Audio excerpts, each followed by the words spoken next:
And we're picking back up right here on page 14. First, swear to me. Swear that you will give me 1/10 of your treasure in exchange for what I'm going to tell you. The shepherd swore that he would. The old woman asked him to swear again while looking at the image of the Sacred Heart of Jesus. It's a dream in the language of the world, she said. I can interpret it, but the interpretation is very difficult. That's why I feel that I deserve a part of what you find. And this is my interpretation. You must go to the pyramids in Egypt. I have never heard of them, but if it was a child who showed them to you, they exist. There you will find a treasure that will make you a rich man. The boy was surprised and then irritated. He didn't need to seek out the old woman for this, but then he remembered that he wasn't going to have to pay anything. I didn't need to waste my time just for this, he said. I told you that your dream was a difficult one. It's the simple things in life that are the most extraordinary.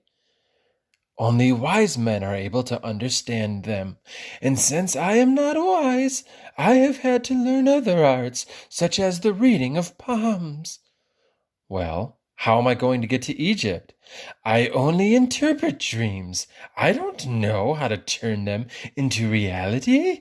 That's why I have to live off what my daughters provide me with.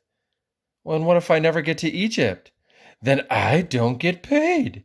It wouldn't be the first time. And the woman told the boy to leave, saying she had already wasted too much time with him. So the boy was disappointed. He decided that he would never again believe in dreams. He remembered that he had a number of things he had to take care of.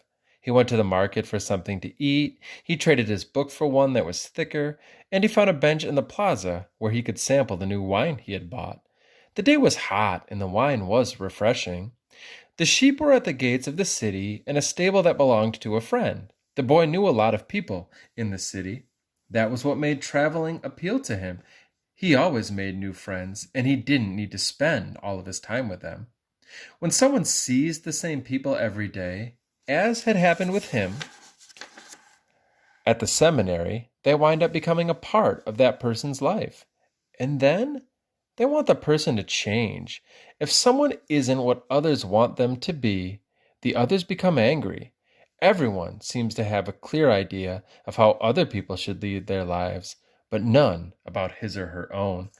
And that reminded me of Santiago's parents' desire for his life versus, his own desires for his life. He decided to wait until the sun had sunk a bit lower in the sky before following his flock back through the fields. 3 days, there's that number again. 3 days from now, he would be with the merchant's daughter. He started to read the book he had bought. On the very first page, it described a burial ceremony, and the names of the people involved were very difficult to pronounce. If he ever wrote a book, he thought, he would present one person at a time, so that the reader wouldn't have to worry about memorizing a lot of names. When he was finally able to concentrate on what he was reading, he liked the book better. The burial was on a snowy day, and he welcomed the feeling of being cold. As he read, an old man sat down at his side and tried to strike up a conversation. "What are they doing?" the old man asked, pointing at the people in the plaza. "Working," the boy answered dryly, making it look as if he wanted to concentrate on his reading. Actually, he was thinking about shearing his sheep in front of the merchant's daughter, so that she could see that he was someone who was capable of doing difficult things. He had already imagined the scene many times. Every time the girl became fascinated when he explained that the sheep had to be sheared from back to front. He also tried to remember some good stories to relate as he sheared the sheep. Most of them he had read in books, but he would tell them as if they were from his personal experience. She'd never known the difference, because she didn't know how to read. Meanwhile, the old man persisted in his attempt to strike up a conversation.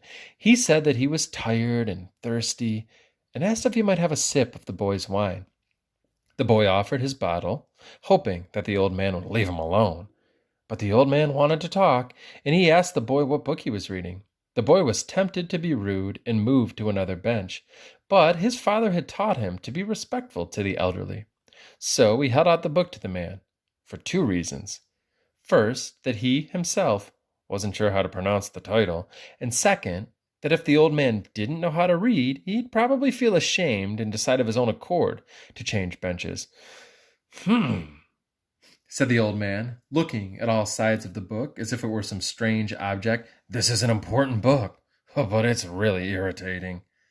The boy was shocked. The old man knew how to read and had already read the book, and if the book was irritating, as the old man had said, the boy still had time to change it for another. It's a book that says the same thing almost all the other books in the world say, continued the old man. It describes people's inability to choose their own personal legends. You're going to see that capitalized term, personal legend or concept, I should call it, a lot in this book, and this is the very first time it's mentioned. So I've underlined it and just made a note that that's the first mention of this idea. And it ends up saying that everyone believes the world's greatest lie. What's the world's greatest lie? The boy asked, completely surprised. Oh, it's this, that at a certain point in our lives, we lose control of what's happening to us, and our lives become controlled by fate. That's the world's greatest lie. Well, that's never happened to me, the boy said. They wanted me to be a priest, but I decided to become a shepherd. Much better, said the old man, because you really like to travel. He knew what I was thinking, the boy said to himself. The old man, meanwhile, was leafing through the book without seeming to want to return it at all. The boy noticed that the man's clothing was strange. He looked like an Arab, which was not unusual in those parts. Africa was only a few hours from Tarifa. One had only to cross the narrow straits by boat. Arabs often appeared in the city, shopping and chanting their strange prayers several times a day. Where are you from? The boy asked. And I've made a note here in my book that says this is an opportunity to point out the setting one more time. When it refers to the narrow straits here, it's referring to the Strait of Gibraltar. English 10 honor students might recall briefly discussing that location when we started Lord of the Flies. Very significant location in terms of setting in a lot of tales. So perhaps some of you might feel inspired to try to figure out where that location is and what it means sometimes in books to have somebody cross from Spain over the strait into Africa. It's often a symbolic meaning there. From many places. Well, no one can be from many places, the boy said. I'm a shepherd and I've been to many places, but I come from only one place, from a city near an ancient castle. That's where I was born. Well, then we could say that I was born in Salem. The boy didn't know where Salem was, but he didn't want to ask, fearing that he would appear ignorant. He looked at the people in the plaza for a while. They were coming and going, and all of them seemed to be very busy. So what's Salem like? He asked, trying to get some sort of clue. Well, it's like it's always been. No clue yet, but he knew that Salem wasn't in Andalusia. If it were, he would have already heard of it. Well, what do you do in Salem? He insisted. What do I do in Salem? The old man laughed. Well, I am the king of Salem. People say strange things, the boy thought. Sometimes it's better to be with the sheep, who don't say anything, and better still to be alone with one's books. They tell their incredible stories at the time when you want to hear them, but when you're talking to people, they say some things that are so strange that you don't know how to continue the conversation. My name is Melchizedek. And I've made a note here that that is a biblical allusion. If you Google this name, you can find some pretty brief and easy to understand readings of who this character from the Bible is. So again, this is a biblical allusion used by Coelho. Melchizedek, said the old man, how many sheep do you have?